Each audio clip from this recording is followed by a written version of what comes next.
Hello Arpa, তোর চোখে কি আছে বলতো? কাজল।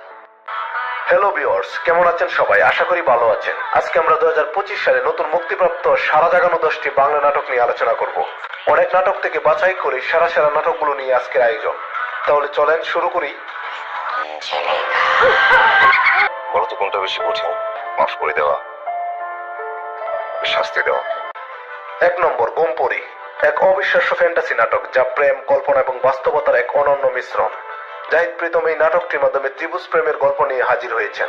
নাটকের গল্পে গুম ও স্বপ্নের মাধ্যমে প্রীতম হাসান, তানজিন তিশা এবং পার্শ্ব অভিনীত চরিত্রগুলোর সম্পর্ক গড়ে ওঠে। এটি এমন একটি গল্প যেখানে 3টি চরিত্র একে অপরের প্রতি প্রেম এবং দুঃখের মধ্যে আটকে পড়ে। 2025 সালের এই নাটকটি আপনারা চরকিতে পেয়ে যাবেন। 2 নম্বর মন্দুয়ারি, প্রেমের গল্পের সঙ্গে পারিবারিক আবেগের সমন্বয়।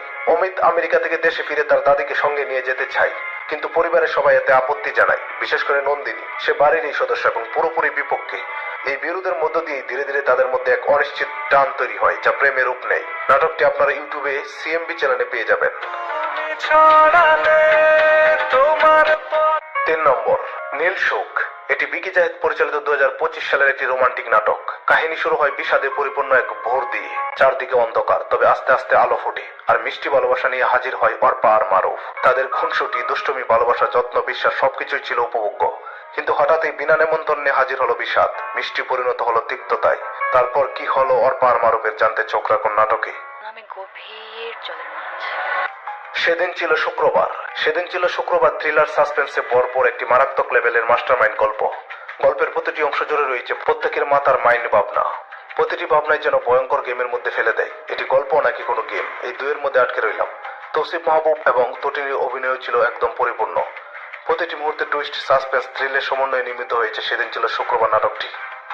5 নম্বর প্রাকৃতজন, বিকি জাহেদের টান টান উত্তেজনা ও টুইস্টে ভরপুর গল্প নির্ভর নাটক প্রাকৃতজনের কথা বলছিলাম।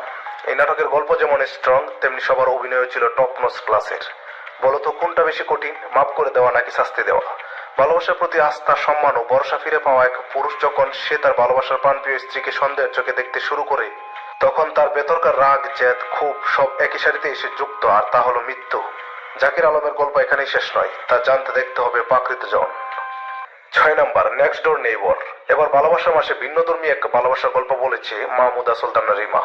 নেক্সট ডোর নেইবর নাটকে যেন তারই ছোঁয়া। সুন্দর কিছু কমেডি এলিমেন্টের দৃশ্য, ব্যাকগ্রাউন্ডের মিউজিক এবং পার্থ ও আয়শা খানের দুষ্টমিষ্ট রসায়ন, এসব মিলিয়ে ভালোবাসা দিবসের বেশ ইন্টারেস্টিং একটা নাটক next door neighbour. OTT platform বঙ্গতে দেখা যাবে এই নাটকটি। 7 নম্বর বসন্ত বৈরী, মুরগি এবং ব্যাঙের লাভ স্টোরি জমেছে। বলেন তো কে মুরগি আর কে ব্যাঙ?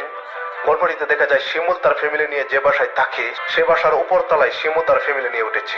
তার সাথে নিয়ে এসেছে তার শখের মুরগি, আর এই মুরগি নিয়ে শুরু থেকেই শিমুকে টিটকারি করতে থাকে শিমুল। এক পর্যায়ে দুজনে বিভিন্ন সমস্যা লেগেই থাকে।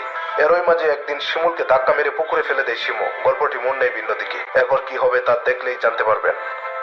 8 নম্বর কে সে, মোস্তফা তারিক হাদির পরিচালনায় ও তাসফিয়া মেঘলার গল্পে নির্মিত কে সে দর্শকদের এক অনন্য আবেগের যাত্রায় নিয়ে যায়। চিঠির মাধ্যমে গড়ে ওঠা এক অদেখা ভালোবাসার গল্প, যেখানে অপূর্ব ও পূর্ণতা দুজনেই অনুভূতির আদান প্রদান করলেও বাস্তবে কখনো দেখা হয়নি। গল্পের মোড় ঘুরে যখন অবশেষে দেখা হওয়ার সম্ভাবনা তৈরি হয়, তখনই আসে এক অনাকাঙ্ক্ষিত মোড়। পূর্ণতাও আসে না, আসতে পারেও না। নাটকটি আপনারা ইউটিউবে পেয়ে যাবেন। 9 নম্বর পরাণের রাত খান, ঘটক পাঠিয়ে কাউকে বিয়ের প্রস্তাব দিয়ে যখন রাজি না, তাকে একমাত্র বসে আনার মাধ্যম হলো প্রেমের জালে ফেলানো। কিন্তু প্রেমের জালেও যে মেয়ে পড়তে চায় না, নিশ্চয়ই তার মধ্যে কোনো ঘটনা আছে। এই নাটকে এমন এক ঘটনার চিত্র তুলে ধরেছে নির্মাতা, যেটা শেষ ঘটনাটা একটু মর্মান্তিক ছিল। নাটকের কালার গ্রেডিং, মিউজিক, গান, আদার্স সবকিছু মিলিয়ে সুন্দর একটি কন্টেন্ট বলাই যায়। চাইলে ইউটিউব চ্যানেল থেকে দেখে নিতে পারেন। 10 নম্বরে কোন নাটকটি রাখা উচিত ছিল তা কমেন্ট করে জানিয়ে দিন। আজকের পর্বটি এখানেই শেষ করলাম। এরকম মজার মজার ভিডিও পেতে চ্যানেলটি সাবস্ক্রাইব করে আমাদের পাশেই থাকুন। ধন্যবাদ সবাইকে।